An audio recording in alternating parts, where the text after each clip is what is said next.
박현경 기자의 인사이드 아메리카. 네, 오렌지 카운티 한 메이시스 백화점에서 또 절도 사건이 발생했습니다. 달아나던 용의자 4명은 차량 공유 서비스를 이용하려다가 경찰에 붙잡혔다고 합니다. 또 대학 학위를 중요하게 생각하는 미국인들의 비율이 급감하고 있는데 그 이유에 대해서 뉴욕타임스가 어제 기사를 전하고 있습니다. 대학을 졸업하면 소득이 높긴 하지만은 부의 축적에는 큰 차이가 나지 않기 때문으로 분석이 되고 있습니다. 박현경 기자. 네, 안녕하십니까. 남가주 쇼핑몰 등에서 일어나는 이 떼강도 사건을 자주 전해드리고 있는데 어제도 또 비슷한 사건이 일어났네요. 네, 어제도 환한 대낮에 이 오렌지 카운티 브레아 지역에서 그 쇼핑몰에서 절도 사건이 일어났습니다. 어제 정오쯤 브레아 쇼핑몰 내 메이시스 백화점 안 이 남녀 각각 2명씩으로 구성된 절도단 4명이 물건을 털어갔습니다. 네. 근데 이 사건은 지금까지와는 좀 다른 그런 상황의 사건이라고 해요. 네, 이번엔 경찰이 일찌감치 출동했습니다. 예. 현장에 도착한 경찰은 그 용의자들이 백화점에서 빠져나와서 주차장 그 자동차에 올라타는 걸 볼 수 있었습니다. 그렇게 경찰은 이들을 멈춰 세웠습니다만 이 용의 차량 쇼핑몰 주차장을 빠르게 빠져나갔습니다. 그렇게 경찰은 그 용의 차량을 쫓으며 추격전이 벌어졌는데요.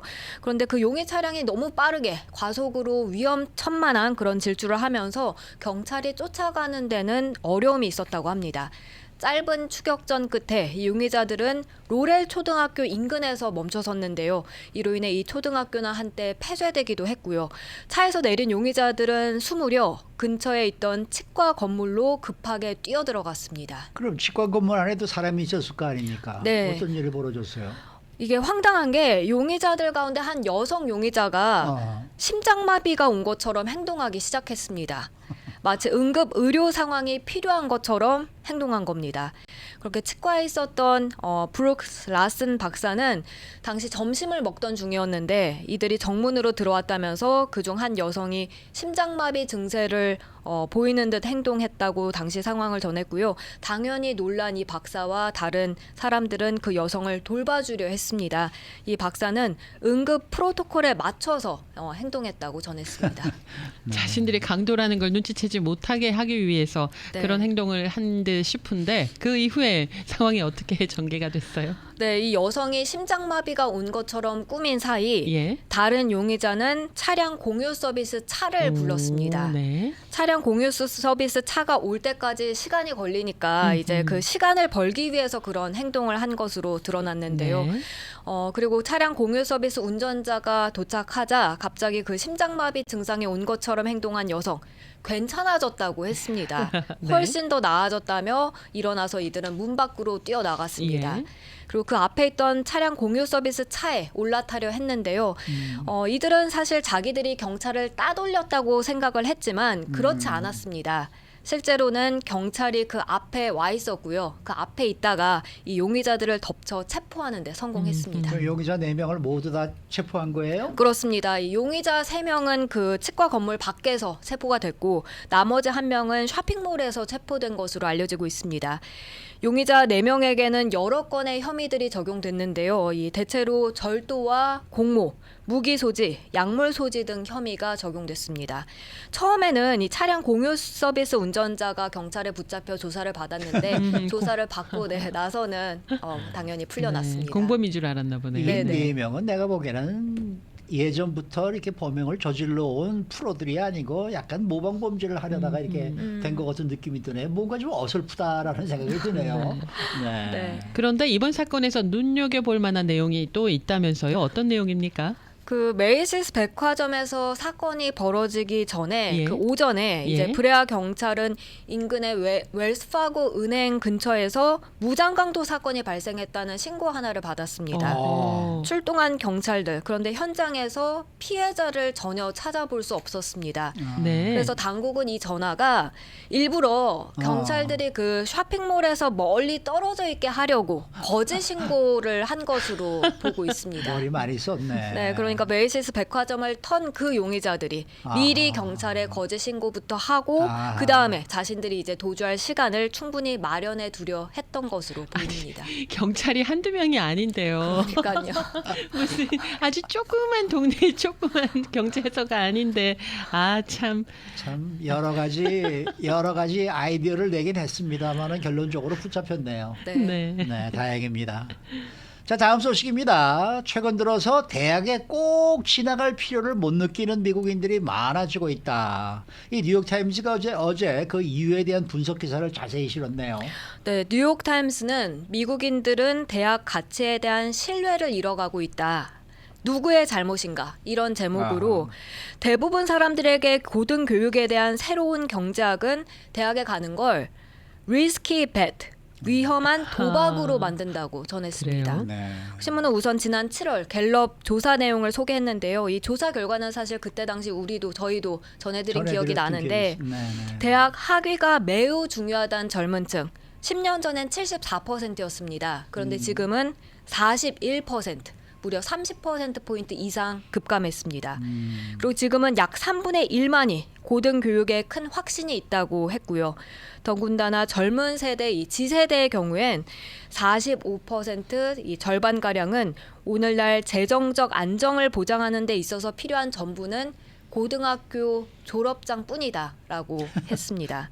그리고 10년 전엔 부모들이 사실 자녀들의 그 대학 진학에 많이 집중을 해왔잖아요. 네. 그렇죠. 그것과는 대조적으로 오늘날 이 부모들은 부모 거의 절반가량이 자녀가 4년제 대학에 입학하지 않는 것을 선호한다고 그래요? 밝혔습니다. 네. 아니 어떻게 해서 이렇게 변화가 되고 있는 거예요? 왜 그런 거예요? 대학의 경제적 가치에 대해서 예전엔 아주 간단하게 계산을 했다면 예. 지금은 복잡한 부분까지 고려하기 때문입니다. 경제적으로 넉넉한 삶을 위해서 대학교에 꼭 진학해야 할 필요가 있을까?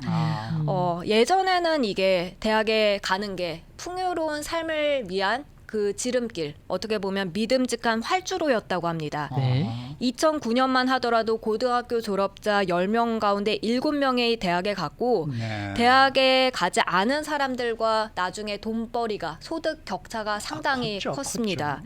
그리고 이걸 college wage premium, 그러니까 대학 임금 프리미엄이라고 하는데요. 대학을 졸업하면 졸업하지 않은 사람들보다 훨씬 더 돈을 많이 버는 것입니다. 물론 지금도 이런 대학 임금 프리미엄은 유효하긴 합니다. 2021년 기준으로 봤을 때 대학 교육을 받은 미국인들의 임금, 고등학교만 졸업한 사람들보다 평균 35%가 더 많습니다. 그러니까 이것만 보면은 지금 대학에 들어가서 공부하고 졸업하는 게 경제적으로 아주 유리하다는 이제 그러한 결론 아니겠습니까? 네네. 그런데 지금은 그 이외의 것까지 또 고려한다. 지금 그런 얘기란 말이에요. 맞습니다. 지금은 그러니까 대학 임금 프리미엄, 웨이지만 보는 게 아니라 college wealth 프리미엄, 대학 부 프리미엄까지 따져보게 됐습니다. 이건 세인루이스 연방준비은행 연구팀이 지난 2019년 연구를 인용해 소개한 내용이었는데요.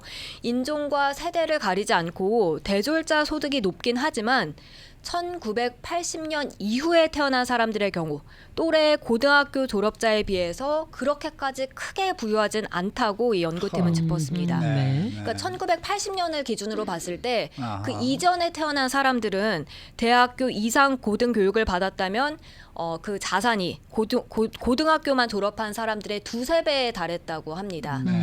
그런데 1980년 이후에 태어난 경우엔 대졸 이상이나 아니면 고등학교 졸업한 사람들이나 자산 차이가 그렇게 나지 않았다는 겁니다. 굉장히 미미한 수준에 그쳤는데요. 이거는 1980년 이전과는 상당히 대조적이고요. 그렇게 고등학교 졸업 이하 소득 수준이 대학교 졸업 이상보다 낮다는 점을 감안한다면 사실 이 대학교 졸업하고 나서 그 사람들의 자산 형성 속도는 오히려 더 느리다고 볼 수 있는 셈입니다. 한마디로 대학을 가면은 돈은 조금 더 벌긴 하겠습니다만은 부를 축적하는 데는 크게 차이가 없다라는 그런 얘기가 그렇습니다. 되는 거예요. 네. 그럼 그 이유는 어디에 있어요? 대학 학비가 너무 비싸졌기 때문입니다. 네. 소득과 부의 불일치 원인으로 너무 비싸진 대학교 등록금이 지목됐는데요. 지난 10년 사이 미국 대학의 등록금 연평균 12%가 비싸졌습니다. 예. 근데 같은 기간 물가 상승률을 보면 2.6%로 5배 가량에 달하는 셈입니다. 그래서 예를 들어 미시간대에 진학한 다른 지역 학생은 매년 8만 달러 학비와 생활비 등을 부담해야 한다 하고요.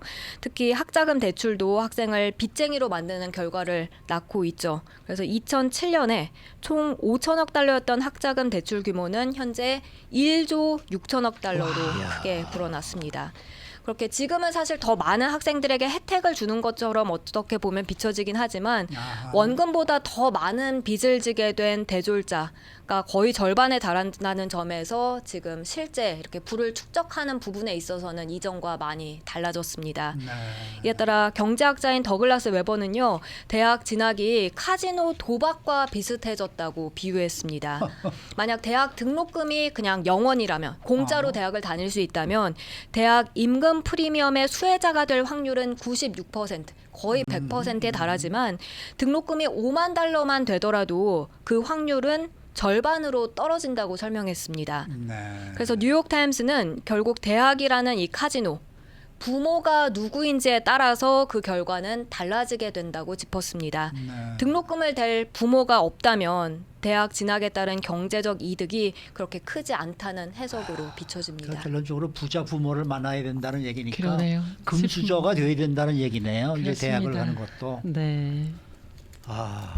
근데 이게 사실 글쎄요. 이게 뭐 우리 나이 때는 뭐 다 대학교를 꼭 반드시 나와야 되는 걸로 알고 있는 그러한 세대니까 뭐 더 이상 할 말은 없습니다만은 네. 박형경 씨는 어떻게 생각하십니까? 이번에 근데 신문에서 또 하나 대학 등록금 외에 짚은 부분은 전공이었거든요. 전공. 네, 아무래도 이공계 쪽이 좀 더 돈을 많이 벌고 부를 축적할 확률이 높아진다 이런 점을 전했는데 문과를 나온 저로서는 또 그 부분도 네, 참 안타깝습니다. 대학 4년 동안의 캠퍼스 생활이 주는 경험치가 있거든요. 그 경험치에 비해서 학비가 너무나 비싼 건 사실입니다. 네. 네. 이 방송을 들으시는 부모님들은 잘 생각하셔서 정말. 근데 이거는 자녀들과 상의를 하다기보다는 네. 주위 분들과 상의를 좀 해보셔야 될 것 같아요. 자녀들이야 뭐 봐서 아유 학교 안 가는 게 좋지요라고 생각할 그냥 간단하게 생각할지 모르겠는데 정말 과연 어느 것이 좋을 것인지는 한번 주위 있는 분들과 잘 상의하셔서 결정을 하시기 바라겠습니다. 수고 많으셨습니다. 고맙습니다. 박형경 기자였습니다.